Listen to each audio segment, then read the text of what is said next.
Dear friends, welcome to this week's virtual Drasha. This week we have the incredible privilege to read Parshas Metzorah. And the Parsha continues with the conversation of the individual stricken with tzaras. And whereas in last week's Parsha we were much more focused on what defines tzaras, this week's Parsha, Parshas Metzorah, is much more focused on the purification process that the Metzorah must undergo in order to resume his life, in order to literally come back into the camp and to resume the normal trappings of everyday life. After that section, the Torah then goes on, and this is the beginning of the fourth day, the beginning of Revi, to speak about a fascinating topic. The Torah says as follows. This is in Perek Yud Pasuk Lamed, chapter 14, verse 34. Ki savol eretz Canaan asher ani nosein lachem la'achuza. When you will come into the land of Canaan, that I'm going to give you as a portion, as an inheritance, v'nasati negat tzaraas beveis eretz achuzaschem. Baruch Hu's foreshadowing, I'm going to visit tzaraas upon your homes. Now, the truth is, at first, this is a little bit startling because, interestingly enough, this sounds like a haftach, almost like a divine promise that HaKadosh Baruch Hu is going to visit tzaras upon our homes. Now, the truth is, in everything we learned in Parshas Tazria and in the beginning of Parshas Metzorah, so again, tzaras is really portrayed as something negative.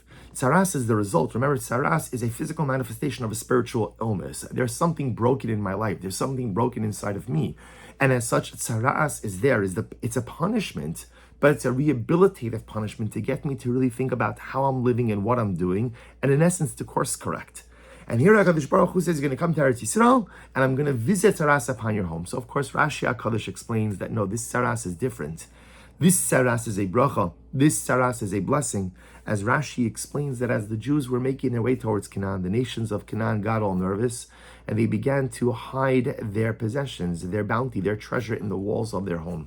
Klal Yisrael came in, conquered the land, took over the land, and ultimately, again, there was all this buried treasure right in the walls of their home. The problem is, they would never know about it. HaKadosh Baruch Hu says, don't worry, I'm going to visit tzaras upon the home. You'll have to remove some of the stones, as we'll discuss in just a moment, and you'll find the beautiful treasure. So whereas the tzaras that we were introduced to in last week's parsha is much more of a response to something negative, a punishment to rehabilitate the Metzorah, tzaras habatim was much more to give the individual access to literally buried treasure that was right underneath their noses, but yet they had no idea. And I don't know why. Maybe it's just a combination of Shabbos HaGadol, upcoming Yom Tov of Pesach, the idea that our brothers and sisters still languish in captivity after all of this time. But when I saw this pasuk, I saw something a little bit different. And you could feel free to go ahead and disagree, please. I always appreciate the fact that every week after I put out this drasha, I get all kinds of different feedback, some in agreement, some in disagreement, and Baruch Hashem, Shivim Panam LaTorah. And here I'm just really advancing to you, not even a pshat, but something that's just been swirling around in my heart a little bit. And perhaps the pasuk itself, the Rebbe was trying to convey to us a profound and overwhelming metaphorical meaning of the pasuk as well. You see, sometimes in life, ki savol eretz Canaan asher ani nosein lachem la'achuza. Sometimes in life, you make it to your promised land, right? Where we speak about getting to the promised land, I don't mean actually Eretz Yisrael, I mean Eretz Yisrael also. But sometimes you speak about, again, like crossing the finish lines of life, accomplishing the things I set out to, actualizing my dreams and goals and aspirations. We always speak about it happening in the future. But Baruch Hashem, sometimes it happens. Sometimes you reach your Canaan. Sometimes you reach your Eretz Yisrael. Sometimes you, in fact, go ahead and you cross your finish line. Asher ani nosein lachem la'achuza. And sometimes, again, HaKadosh Baruch Hu, literally, I crossed my finish line. I did it. All the things I speak about doing, I did it. And then something interesting happens. HaKadosh Baruch Hu then outlines the halachos of tzaras habatim. Now, interesting, we know that in general, a bayis is a metaphor for the self. A home is a metaphor for the self. We see this in different places in the Gemara. One example is the Gemara talks about the idea, one of the Tanoim, that he says he never called his wife his wife. I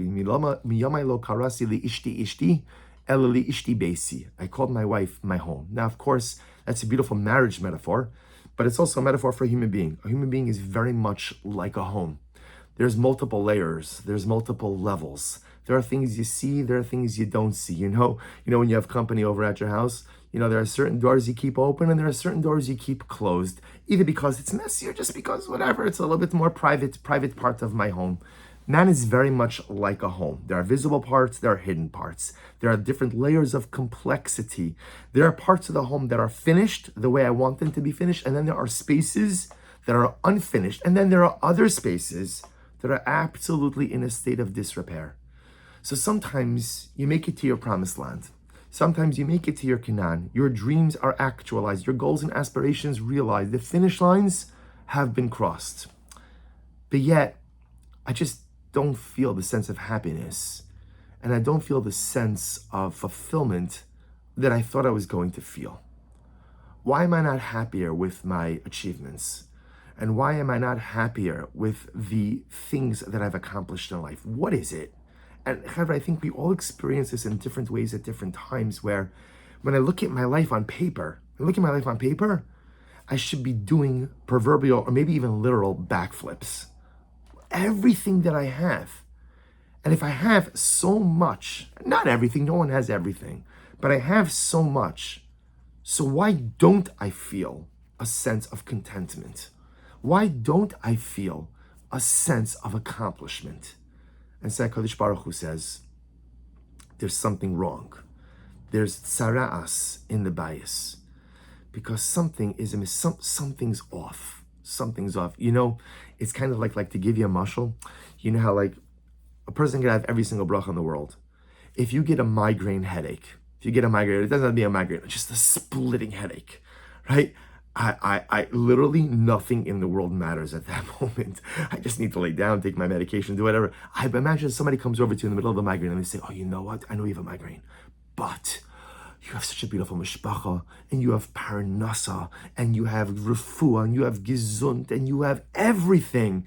And what are you going to say to that person? But get away from me. Get away from me. Don't talk to me now. I can't talk. I have everything. Sometimes in life you can have everything, but if something is off, I just don't have the ability to enjoy it. So I could be in my Canaan, I could be in my promised land, yet there's something off in my bias. There's something off in my life that's preventing me from enjoying my brachas. So what do? How do you remedy that? And incredibly, if you skip forward a little bit, again, the process is a bit more intricate, but if you skip forward a little bit, if the tzaras in the home persists, so the Torah mandates what has to be done. The Torah says, and now this is in Parak Dalet Pasuk Mem Gimel, what do? The halacha is, V'tziva HaKohen, V'chiltzu es ha'avonim asher bahen hanoga. You identify the stones that are afflicted with tzaras. You identify them, right? The tzaras legion is on certain stones. And what do you do with those stones? You remove them from the home. And what a profound metaphor. That sometimes the problem in my bias, sometimes the problem in my home, even though I'm in Canaan, I'm crossing the finish as I'm doing things, but I'm not fully happy, I'm not fully content. Do you know why? Because there are stones of tzaras that are part of the edifice of my home. There are just things that are there that shouldn't be there. There are parts of me that I know need to change. There are parts of my home life that need to evolve. There are parts of my persona that either need to be added or need to be removed. There are stones of tzara'as that are part of the edifice of my bias. And the bias is so beautiful. And the bias is so wonderful. And I'm doing great. And I'm accomplishing. And I'm doing well. So why am I not happy? So why am I not content? So why do I always feel like this pit inside of my neshama? And the answer is because there are stones that are in my house that shouldn't be there. There are afflicted stones. We all have those afflicted stones. They could be negative traits, negative midos. They could be addictions. They could be destructive behaviors. They could be toxic relationships. They could just be basic interpersonal things that I know I need to rectify. Or they could be parts of my persona. Those are the doors in my house that I keep locked, that no one knows about them, right? My wife doesn't know about them. My parents don't know about them. My kids don't know about them. But I know about them. I know about them. Because I know what lurks behind every closed door in my house. You know, people walk into my home and it looks so beautiful, looks so wonderful, everything is neat. Yeah, because the stuff I don't want you to see, that's behind closed doors. And that's the stones. Those are the stones that are afflicted with tzaras. So what do? Says the Kadosh Baruch Hu. Remove the stones. But you don't just remove the stones. Something amazing happens. You know, a stone, when it's put into an edifice, it's not just the stone that sits there, but like there's mortar, cement all around the stone. When you remove a stone afflicted with tzaras, you don't just remove the stone, you remove the mortar and the cement all around the stone as well. Because the negative traits, and the negative qualities, and the negative relationships, and the negative parts of myself, it's not just the stone. There's like a whole bunch of other stuff that's kind of built up around that. That's the mortar, that's the cement, and that has to be removed as well. Sometimes in life we have everything. Objectively, I have everything. And I'm accomplished, and I'm doing, and I'm growing, and I'm crossing the finish lines, and I'm actualizing the dreams, and I'm in Canaan. But yet I'm still not happy. I'm still not content. Why not?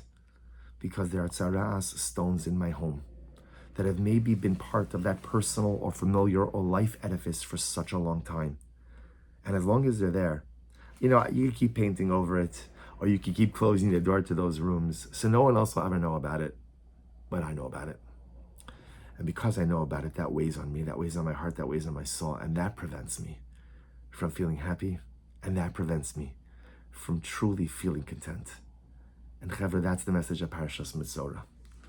Clean out the afflicted stones of your life. Identify them, clean them out, get rid of them, and finally feel a sense of happiness and contentment in life.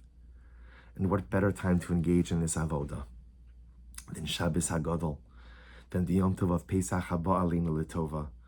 Nissan is the month where the impossible becomes possible. Nissan is the month where we changed from slaves to free men.